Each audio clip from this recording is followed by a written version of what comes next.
Conviva, muy buenos días, muchísimas gracias por estar conectados, por tomar este tiempo para conectarnos como familia virtualmente, en la distancia, pero unidos en pensamiento, unidos en propósito.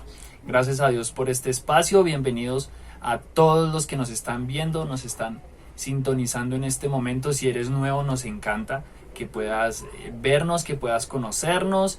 Y nos gustaría que nos escribieras, que nos permitieras conocer tu nombre, la forma en que nos conociste. Si tienes una petición para que oremos por ti, vamos a dejar nuestro correo al final de esta charla para que puedas escribirnos y poder estar en contacto contigo. Así que vamos a tomar un momento para alabar a Dios, para adorarlo por lo que Él ha hecho por nosotros, principalmente por entregar a su Hijo como un sacrificio para limpiarnos de nuestros pecados. Y después el pastor José nos va a estar compartiendo acerca de José. Es la continuación de esta serie, de estas charlas acerca de la familia. Así que dispongámonos para adorar a Dios, preparemos nuestro corazón y digámosle lo que Él es para nosotros.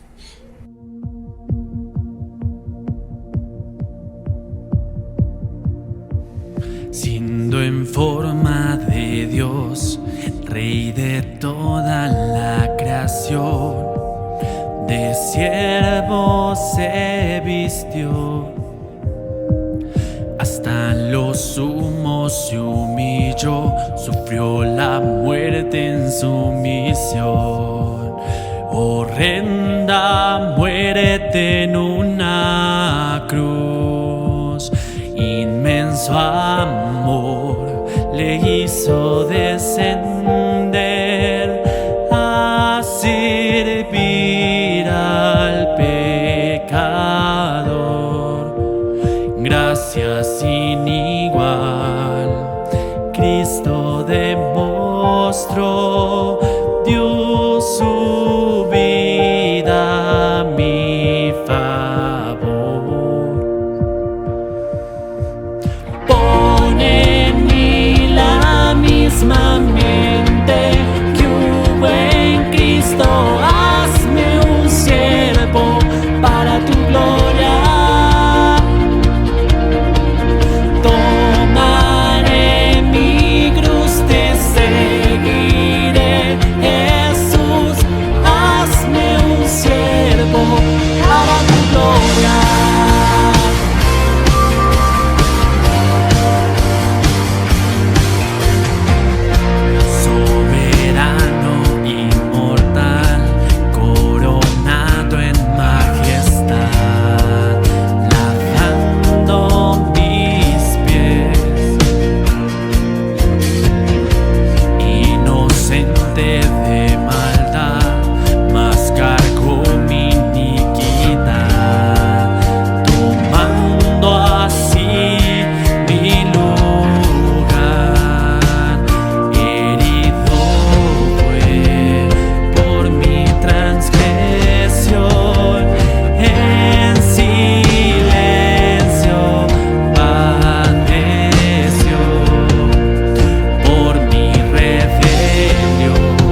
para tu gloria. Tomaré mi cruz, te seguiré, Jesús, hazme un siervo para tu gloria. Pon en mí la misma mente, tú en Cristo, hazme un siervo para tu gloria. Tomaré mi cruz, te seguiré, Jesús, hazme un siervo para tu gloria. Oh, oh, oh, oh,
Y el esplendor de un rey, vestido en majestad, la tierra alegre está, la tierra alegre está, cubierto está de luz, venció a la oscuridad.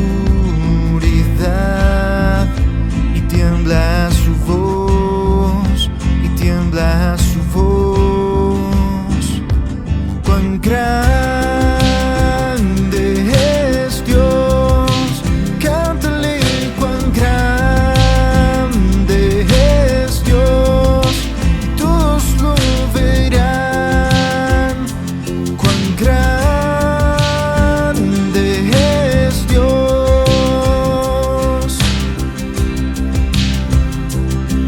Día a día he de estar, y el tiempo está en él, principio y el fin, principio y el fin. La Trinidad en Dios, y el Padre, Hijo, Espíritu, Cordero y el león, Cordero y el león. Cuán grande es Dios, canta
cántale cuán grande es Dios, y todos lo verán, cuán grande es Dios.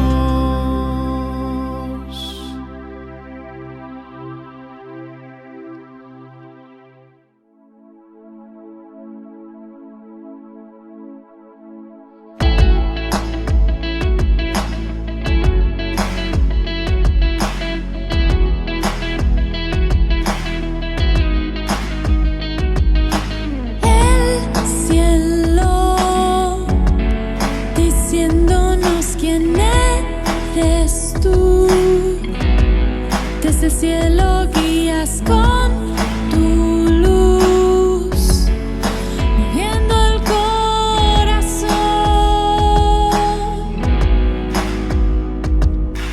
La canción que traigo es tu satisfacción. De cerca escuchas el clamor y nos prestas atención. En toda la creación podemos sentir tu amor. En toda la creación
nuestros corazones, insaciables son, hasta que conocen a su Salvador.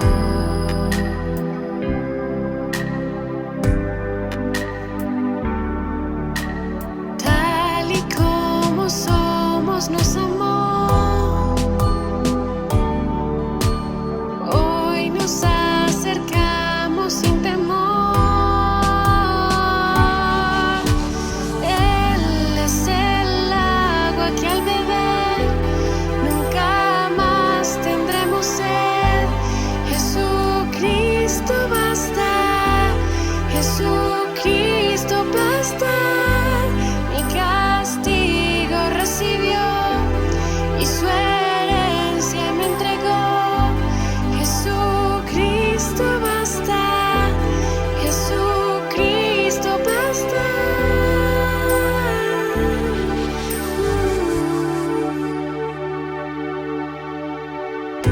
Fuimos alcanzados por su gran amor, con brazos abiertos nos recibe hoy.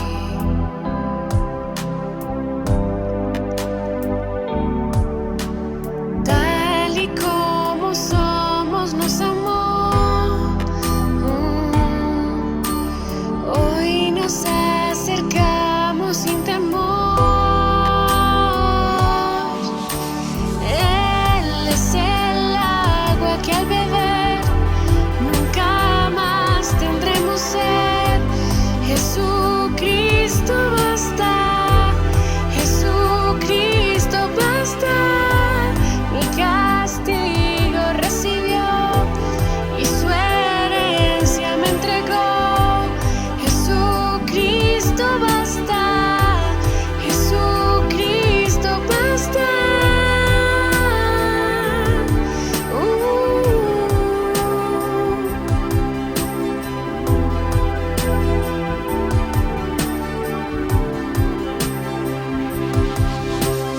Tal y como somos, nos amó.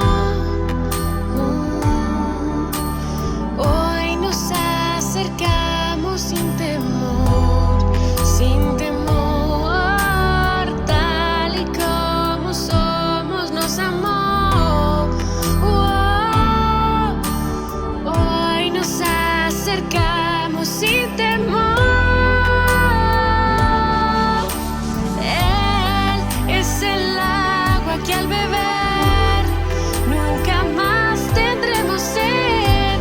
Jesucristo basta, Jesucristo basta.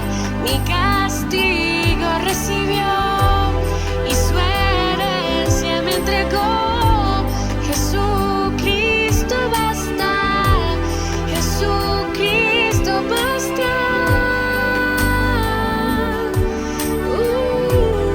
Jesucristo basta.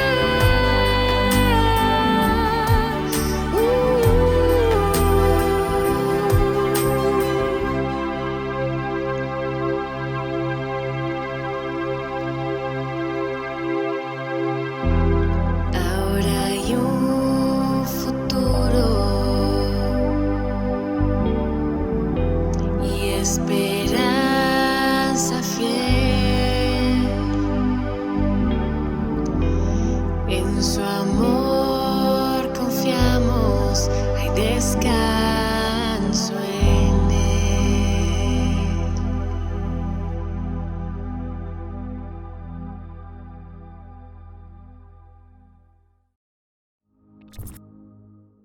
Buenos días, les habla José Lingo.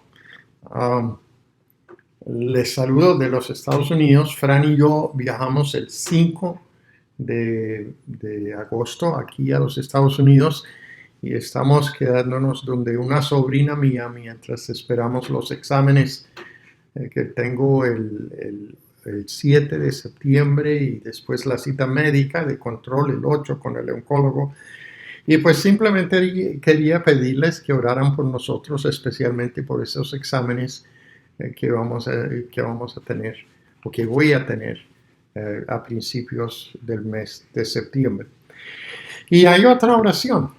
La oración es que muy pronto habrán los vuelos para que podamos regresar lo más pronto posible, si es que no hay ninguna novedad con respecto al cáncer, para que podamos regresar lo más pronto posible a Colombia. Nosotros queremos estar de regreso.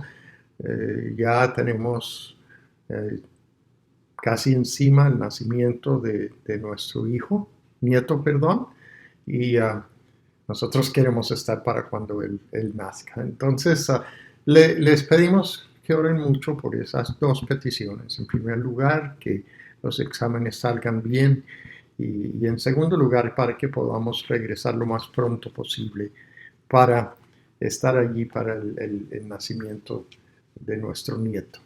Entonces, noticias que Pamela va bien, el niño va bien. Ya creo que han completado las 30 semanas o 29 semanas. Entonces, ya muy pronto va a haber otro bebé en nuestra familia. Entonces, estamos deseosos de regresar a Colombia. Entonces, les pedimos que oren por eso. Esta mañana yo voy a seguir con el tema de Jacob, y particularmente ahora ya estamos con su hijo José. Lo había dejado un tiempo para que pudiéramos tener otras personas que predicaran, y pues ya lo voy a recoger otra vez por unas semanitas para ayudar y respaldar a Néstor mientras están en este proceso de trabajar con el día cero en los colegios a través de la virtualidad. Entonces, les pido que estén orando, que Dios me guíe, y particularmente este domingo vamos a estar estudiando del capítulo 41 de Génesis. Cuando llegamos a ese capítulo, ya ha pasado mucho tiempo desde que Dios había llamado a Abraham del Ur del Caldeo. Ustedes se acuerdan, en el capítulo 12, él le había dicho a Abraham: deja tu tierra, tus parientes y la casa de tu padre, y vete a la tierra que te mostraré. Y aún teniendo una esposa que era estéril y ya teniendo 75 años, Dios le dice: haré de ti una nación grande y te bendeciré y haré famoso tu nombre y serás una bendición. Y dice: bendeciré a los que te bendigan y maldeciré a los que te maldicen. Y dice: por ti serán bendecidas todas las familias de la tierra.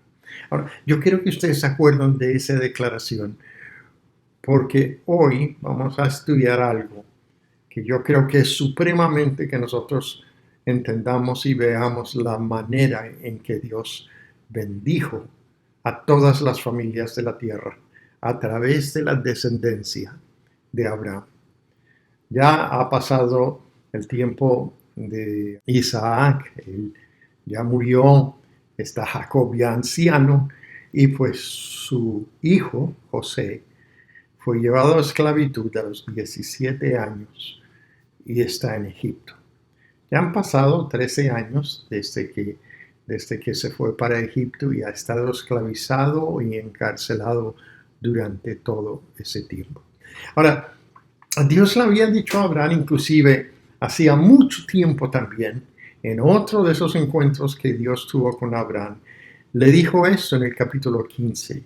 Dice: debes saber que tus descendientes vivirán como extranjeros en tierra extraña, donde serán esclavizados y maltratados durante 400 años.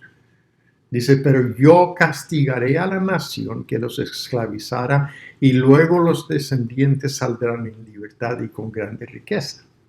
Ahora, eso no va a ocurrir hasta el libro de Éxodo, o sea, van a pasar muchos años antes que ocurra eso. pero ya Dios está preparando las condiciones para que toda la nación, es decir, las personas descendientes de Abraham, se trasladen a Egipto y van a estar allá durante 4 siglos. 3 generaciones más tarde, nosotros vemos cómo las descendientes de Abraham, llegan a esa tierra extraña. Ahora, yo creo que hay algo interesante que necesitamos poner de base esta mañana para que podamos entender esta historia.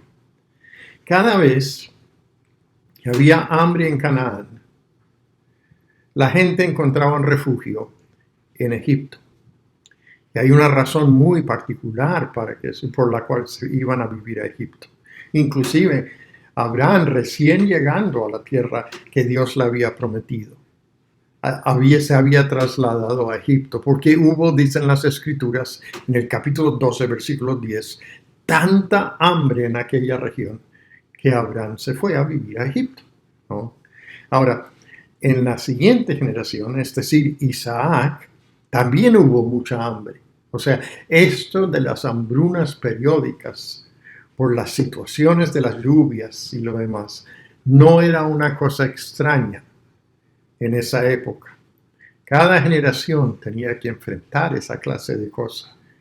Pero en esa ocasión, Dios le dijo a Isaac, el hijo de Abraham, le dijo, mira, no te vayas para Egipto. Yo voy a ser tu refugio, le dice. Yo voy a preparar mesa para ti y voy a asegurar de que tú estés bien.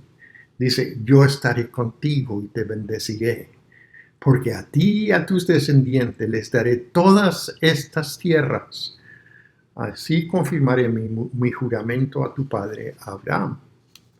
Egipto queda en el continente africano, parte noreste del África. Y si nosotros tomáramos un mapa físico del continente africano, nosotros observaríamos que en la parte superior todo es un color amarillo carmelito, ¿no? O sea, nota allí que es desierto. Ahora, en las zonas costeras ustedes van a ver un poquito de verde, pero muy poquito. A excepción de una región. Porque en la región nororiental del África, Dios había provisto de una manera muy particular y única que hubiese un río impresionante que desembocara allí. Es el río Nilo. El río Nilo tiene más de 6.000 kilómetros de longitud. Inclusive son 2 brazos los que se unen en el Nilo. Uno es el Nilo azul y el otro es llamado Nilo blanco por el color de la arcilla que iba por el río. Y finalmente, cuando el Nilo llega a la desembocadura, que es el delta o el estuario del río Nilo, es un color rojo, arcilloso. ¿Por qué? Porque el Nilo, durante las temporadas de lluvia en la zona meridiana del África, donde habían lluvias torrenciales y era una zona tropical, en esa zona se acumulaba mucha lluvia y hacía erosionar las tierras ricas de la selva, que terminaban en el río y que finalmente hacían asentamiento en el estuario del Nilo. Habían también en las zonas montañosas nieves que se derretían y también eso llegaba con toda la arcilla y con toda esa rica y tierra pulpita del continente africano. Y eso ocurría año tras año. Y venía ocurriendo en la época de José, durante varios milenios venía ocurriendo. Y entonces lo que había hecho es que ese estuario se volviera un lugar tan fértil, con una tierra fértil, la capa vegetal de tierra fuera casi de 2 metros de profundidad. Y entonces allí se tenían unas cosechas impresionantes. Y cada año Dios hacía un abono natural a esa tierra, trayendo nuevas tierras de la zona del África. Así que allí siempre había comida. Y todo lo hacían por irrigación. Controlaban las aguas para que pudieran tener esas tierras sequitas y podían trabajarlas y después las inundaban con agua otra vez para que llegara a eso. Y la verdad es que era una zona muy, muy rica. Y ese se volvió el lugar donde se asentó el pueblo egipcio. Y esa era su gran riqueza. Su gran riqueza era el río Nilo.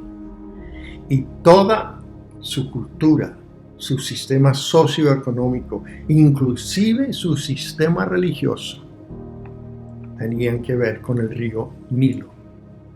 Dios había creado de una manera tan particular que salieran de allí unos cultivos tan impresionantes.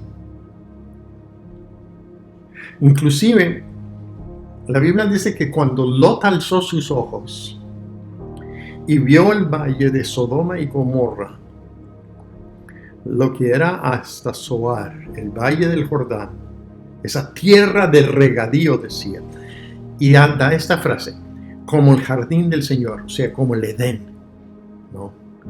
O como la tierra de Egipto. O sea que ese estuario era lo más parecido al huerto de Edén. Las cosechas de Egipto eran espléndidas, eran predecibles, su vida económica, su vida social, su vida religiosa, todo giraba alrededor de eso.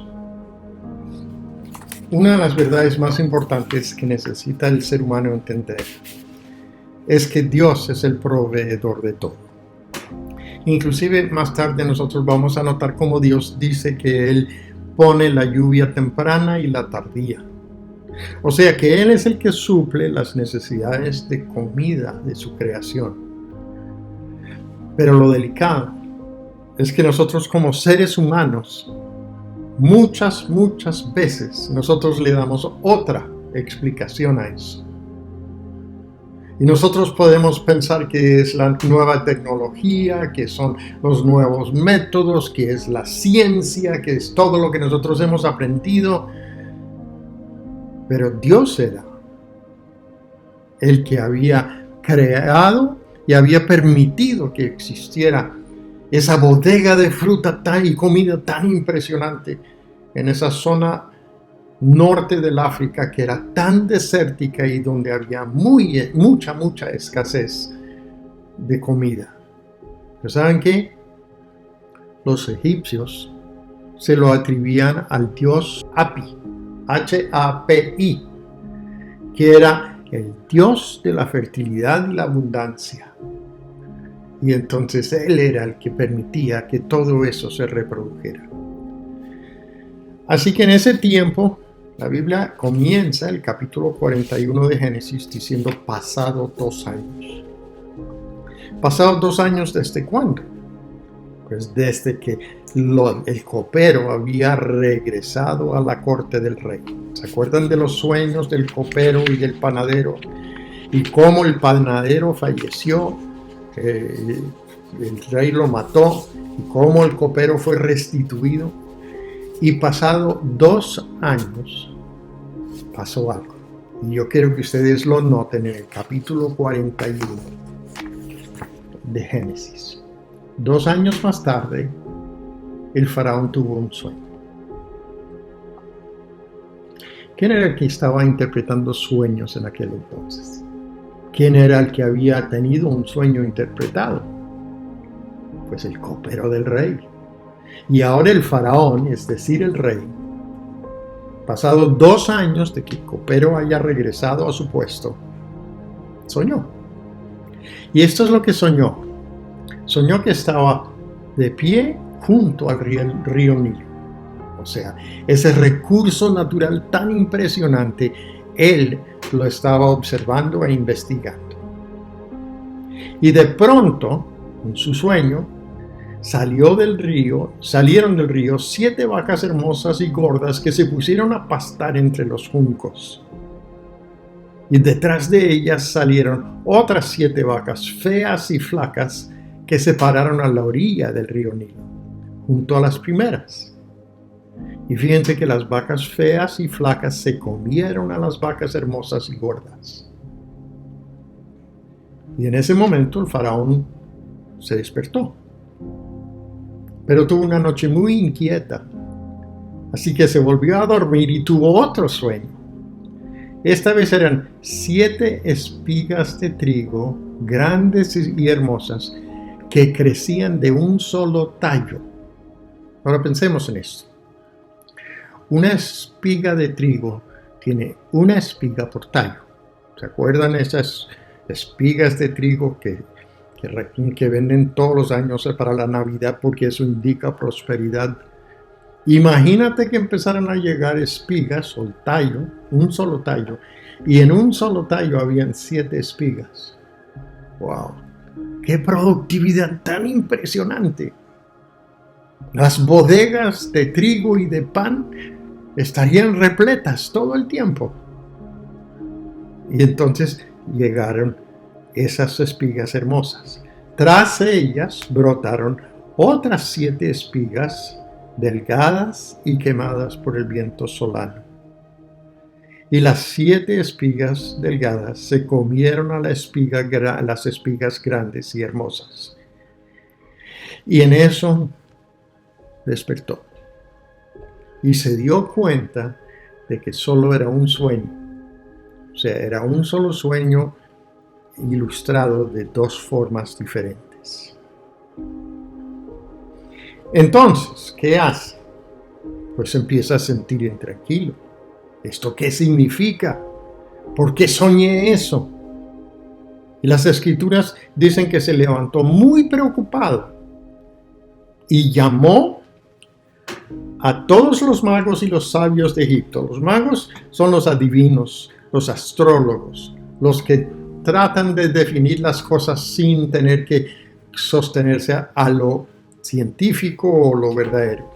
Y en el caso de este término para sabios está literalmente, dice, hombres sutiles que usan artimañas hábiles para enredar a la gente. Y había muchos de ellos alrededor de los reyes. Yo creo que a veces hay de esos hoy también. Pero en todo caso, los buscó. Y las escrituras dicen que nadie se lo pudo contar. Nadie tenía idea de lo que era. Y en eso, el copero se acuerda. Yo me acuerdo que en la cárcel había un tipo que podía interpretar sueños. Es más, yo tuve un sueño y me lo interpretó. Y el sueño resultó exactamente como él dijo. Y había también, ¿se acuerda de Faraón? Que había también el panadero y él tuvo un sueño similar. Pero lo de él fue exactamente lo que le ocurrió. El sueño indicó que tú lo ibas a matar y tú le quitaste la cabeza. Yo me acuerdo ahora de ese muchacho. Inclusive dice esto al comienzo. Dice, me doy cuenta que cometí un grave error. Qué mal agradecido he sido durante todo este tiempo. Porque yo debería haberte contado esto, Faraón, desde el comienzo, porque yo le dije que lo haría. ¿Sí notan ustedes cómo Dios pone la necesidad y pone la persona en el instante preciso? ¿Notan la precisión con la que trabaja Dios? ¿Cómo hace que todo concuerde? Y aunque a nosotros nos frustre que se demore 2 años, pues es que venía algo importante. Y el faraón iba a necesitar la ayuda de José. Entonces las escrituras nos dicen en el versículo 14 del capítulo 41 que el faraón mandó llamar a José y enseguida lo sacaron de la cárcel.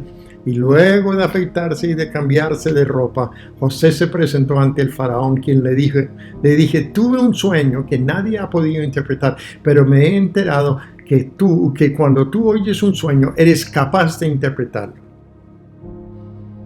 Y aquí José tenía una decisión para tomar. Él podría haber dicho, uy, sí, yo en varias ocasiones he interpretado sueños y han salido esos sueños. ¿No es cierto, copero, que yo lo puedo hacer? O podía darle la gloria a Dios. Y José, que era un hombre de carácter, tenía 30 años, ya le dice, no, yo no lo puedo hacer. Pero yo sé de alguien que te lo puede interpretar. Y es mi Dios.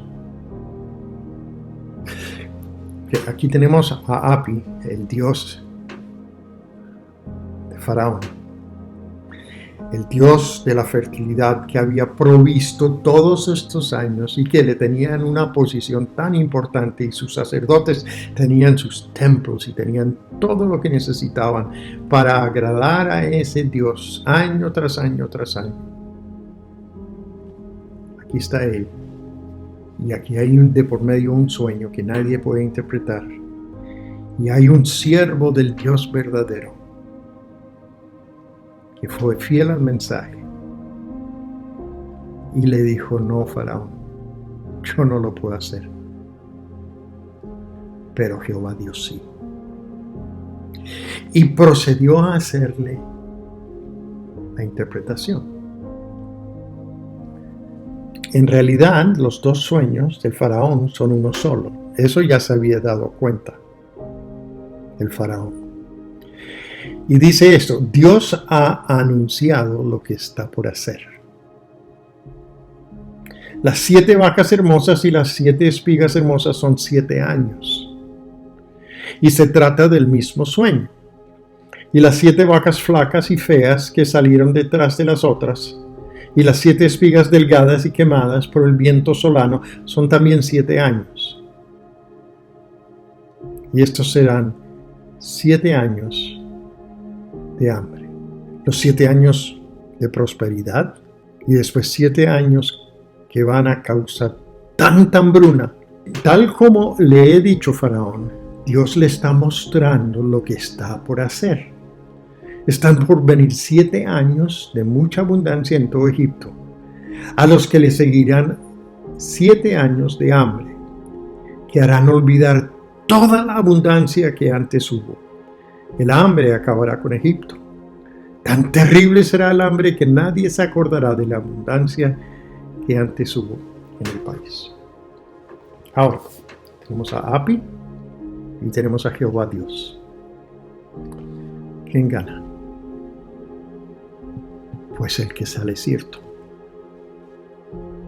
Y lo impresionante es que nuestro Dios, que sabe cuándo manda la lluvia y la manda, sabe cuándo van a haber tragedias y cuándo van a haber sequías, y vienen también de la mano de Él. Y eso lo necesitamos entender. Esa es una de las verdades que esta pandemia nos tiene que enseñar a nosotros, de que nosotros no tenemos control de nuestras vidas. Hay un Dios creador que lo tiene.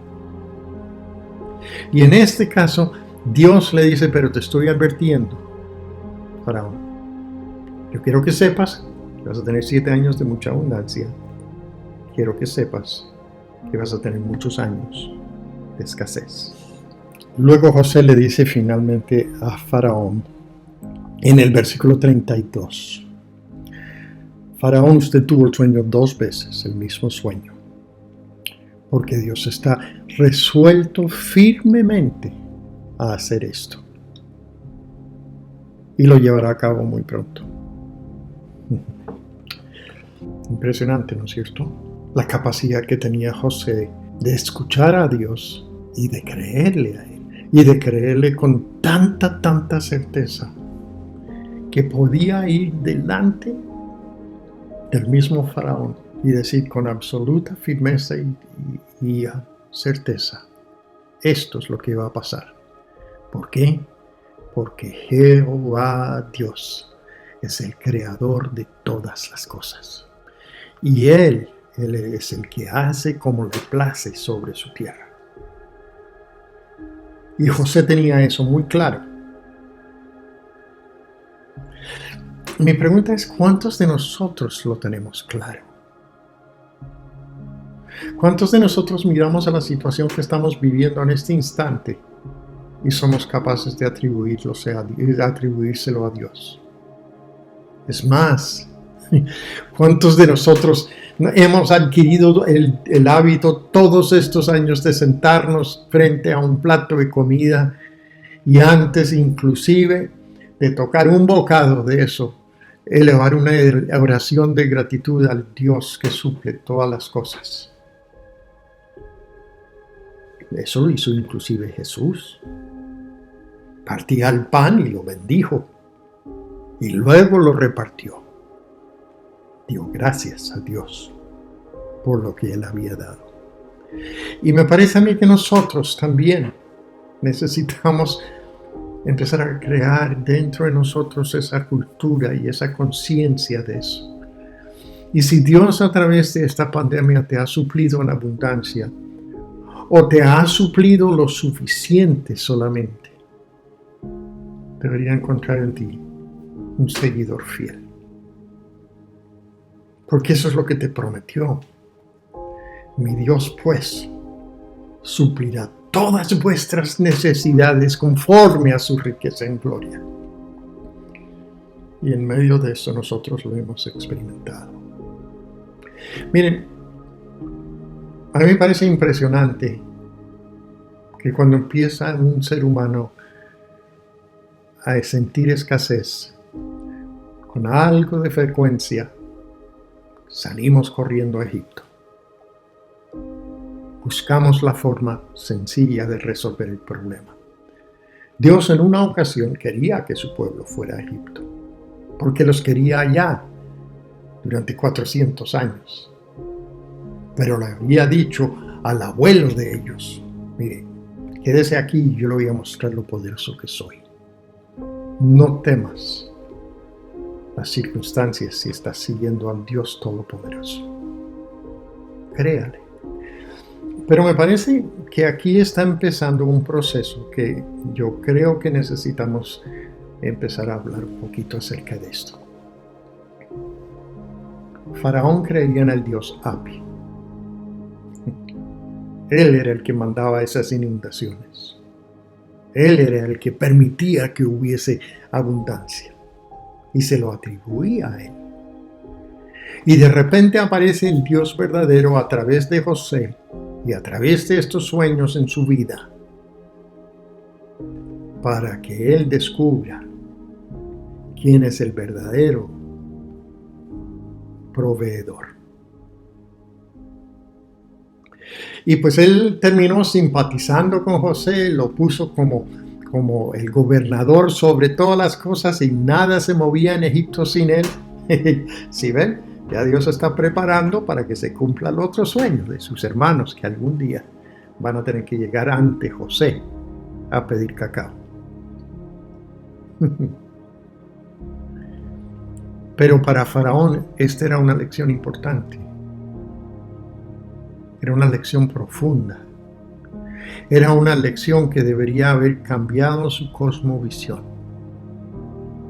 Debería haber cambiado la forma en que él hacía las cosas. Ya no necesitaba rendirle tributo al dios Hapi. El dios Hapi no hacía nada, ni existía. Sino que debería haber doblado su rodilla y su corazón delante de Jehová Dios y haber dicho: me doy cuenta que tú eres el proveedor de todo. Pero no lo hizo. Inclusive estaba tan atrincherada la religión en medio de la situación socioeconómica del pueblo hebreo, que cuando empiezan estos 7 años de abundancia, el faraón recoge todo lo que llega. ¿Para qué? Para almacenarlo y tenerlo listo para los 7 años de escasez. Muy sabio en ese sentido. Y cuando llegó el tiempo de empezar a entregar la comida, le entregó la comida y la gente la compraba con la plata que habían conseguido cuando había abundancia. Pero llegó un momento cuando se acabó la plata. Entonces empezaron a decir: mira, te entregamos nuestras tierras y te las trabajamos y tú nos pagas por las tierras, pero nos vamos a morir de hambre si tú no nos das de comer. Y el faraón dijo, listo, lo hacemos así, y yo los voy a sostener durante todos estos años. Pero la Biblia dice que no ocurrió así con los sacerdotes, porque ellos tenían comida en la mesa del faraón. Entonces ellos pudieron seguir con su misma situación y todo siguió de esa manera. Yo quiero, para terminar, leerles unos pasajes que son importantes que tú y yo las entendamos. En el capítulo 1 de Génesis, el creador de todas las cosas, después de haber creado a Adán y Eva, los reunió y les dijo esto: sean fructíferos y multipliquen, llenen la tierra y sométanla, dominen sobre los peces del mar y las aves del cielo y todos los reptiles que se arrastran por el suelo. También les dijo, y escuchen esto, yo les doy de la tierra todas las plantas que producen semilla, todos los árboles que dan fruto con semilla. Todo esto les será por alimento.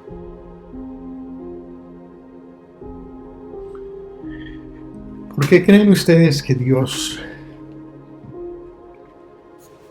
al ver cómo se estaba secando la región norte de Sahara, diseñó todo para que hubiera un río que desembocara en el Mediterráneo, para que proveyera comida en abundancia para casi toda la parte norte de África y el Medio Oriente? Lo hizo porque Él es el que da la comida. Y la Biblia dice que hace que llueva sobre el justo y el injusto. Él no lo hace porque tú eres bueno o porque tú eres malo. Él lo hace porque Él es el proveedor de toda su creación y desea nuestro bienestar. Inclusive hay un pasaje en el Salmo 147 que dice que Él cubre de nubes los cielos, envía la lluvia sobre la tierra y hace crecer la hierba en los montes. Él alimenta a los ganados y a las crías de los cuervos cuando graznan. El Señor no se deleita en los bríos del caballo ni se complace en la fuerza del hombre, sino que se complace en los que le temen, en los que confían en su gran amor. O sea, que crean que Dios es bueno y que Dios nos ama y que Dios nos alimenta por su gran amor. Yo estoy aquí en la casa de mi sobrina haciendo el comedor, haciendo esta grabación. Y aquí atrás mío está este afiche. Dice, en el comedor, lleno de satisfacción, agradecido y bendecido. Lleno de satisfacción, agradecido y bendecido. Cada vez que mi sobrina y su esposo y sus 2 hijos se sientan a la mesa, eso es lo que ven. Lleno, agradecido y bendecido. ¿Qué de nosotros? En esta pandemia podríamos sentarnos en esta mesa y decir eso. Sí. Dios no nos ha fallado. No tenemos nada que temer. Y eso lo hace por su gran amor. Pues el faraón no creyó.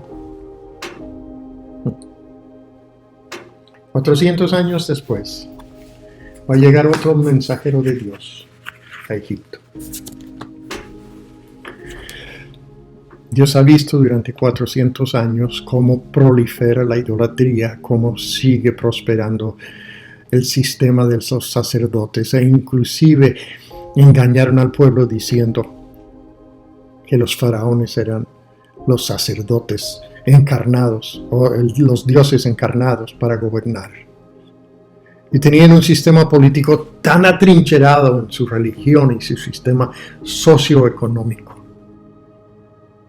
Y Dios lo vio. Y yo me imagino que se acordó de cómo esa gente llegó al poder y creció por Él y por lo que Él hizo por el pueblo y cómo los amó. Dios mandó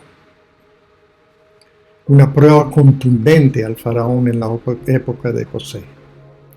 Una prueba contundente de la omnipotencia, de la soberanía y del amor de Dios. Por la manera en que proveyó para ellos. Si el faraón hubiera escuchado lo que José le dijo, es que este es Dios. Él te está dando esta oportunidad. Debería haber cambiado todo su sistema religioso. Se debería haber derrumbado lo que ellos creían. Ya no existiría en la mente de ellos Api, ni Ra, ni Osiris, ni ninguno de sus otros dioses. Pero no creyó. Siguió en las mismas. Y 400 años más tarde, cuando ya ha estado esclavizado su pueblo durante muchos años, Dios dice, ya basta. Y manda a otro hombre, uno que había sido esclavo en Egipto, o sus padres habían sido esclavos. Él terminó en el palacio del faraón, Moisés. Y Moisés va donde él y le dice, Dios Jehová, nuestro Dios, nos dice que nos dejes ir. Y yo quiero que ustedes noten la respuesta del faraón. Éxodo capítulo 5, versículo 2. ¿Y quién es el Señor? Respondió el faraón, para que yo le obedezca y deje ir a Israel. ¿Y ese quién es? Yo no tengo idea con quién es. Responde, ni conozco al Señor, y mucho menos les voy a dejar ir a ustedes. O sea, Jehová, Dios, era absolutamente despreciable para el rey de una nación que 400 años antes había sobrevivido por el gran amor y la bondad de Dios.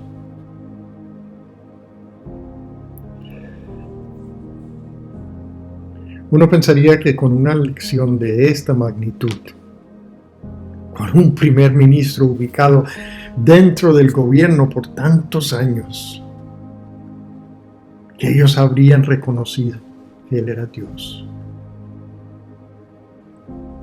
Pero en la mente de los faraones sucesivos no quedó ni rastro del conocimiento de Dios. Entonces, cuando nosotros leemos que Dios le dice a Moisés, tranquilo, yo voy a endurecer el corazón de Faraón. Voy a traer juicios sobre ellos. ¿Es legítimo ese juicio? Yo creo que sí. Yo creo que sí.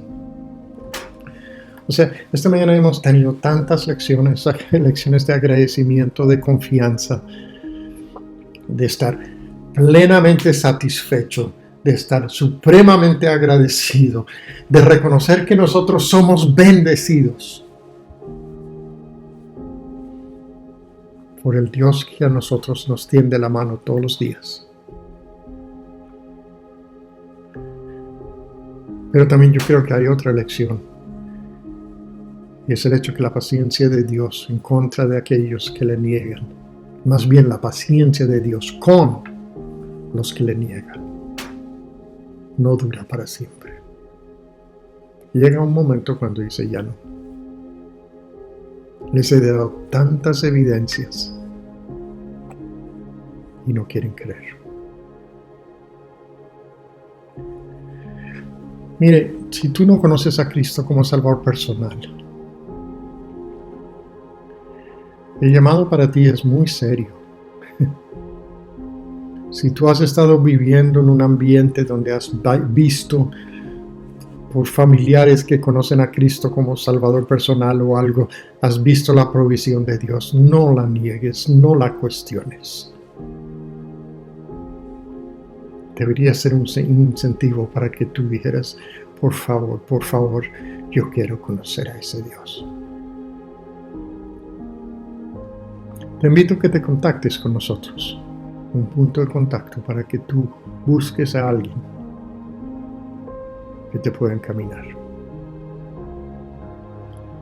Y nosotros que conocemos a Cristo como Salvador personal, te pido que durante el resto de la pandemia y después que acabe esta pandemia, que nosotros siempre hagamos esto. Declaremos que estamos plenamente satisfechos, inmensamente agradecidos y llenos de bendición. Porque esa es nuestra realidad.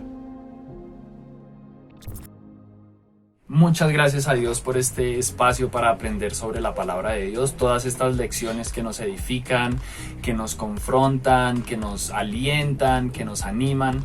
Y muchas gracias, Pastor José, muchas gracias a todo el equipo que hace disponible que estas enseñanzas lleguen a nuestros hogares cada domingo. Y queremos agradecer a la iglesia, agradecer a nuestro Dios porque ha sido fiel, ha sostenido este servicio, ha sostenido esta obra, ha sostenido esta iglesia virtual en esta etapa en la que nos encontramos. Y gracias a cada uno de ustedes que ha orado, que ha ofrendado, que ha diezmado, que ha dado de su servicio para que se desarrolle, para que se lleve a cabo cada uno de estos servicios cada semana. Les animamos a que permanezcan fieles con sus diezmos, sus oraciones, sus ofrendas, apoyándose, animándose unos a otros, hasta que podamos volver a vernos y poder compartir a plenitud lo que deseamos, que es estar unidos como un cuerpo, como una iglesia. Y finalmente quiero recordarles que así es, todos los domingos en la mañana a las 10 vamos a estar reuniéndonos por Zoom. La idea es que podamos sentirnos un poco más cerca. Antes del servicio virtual vamos a poder tener este espacio para conectarnos, saludarnos, vernos. Recuerden que estamos teniendo entre semanas reuniones por grupos, por edades, pero este tiempo de las 10 de la mañana de los domingos es especial porque podemos vernos todos, pequeños, grandes, abuelos, familias completas, saludarnos, escucharnos. Entonces les animamos para que se conecten en este espacio de las 10, después puedan ver su servicio y entre semana puedan hacer parte de las diferentes comunidades, los adolescentes, los jóvenes de etapa universitaria, los adultos, mujeres, hombres. Están las diferentes comunidades para que por favor se vinculen. Si no lo has hecho, escríbenos y te vamos a indicar cómo puedes hacer parte. Les deseamos una muy buena semana, que Dios los bendiga y estamos conectados. Chao.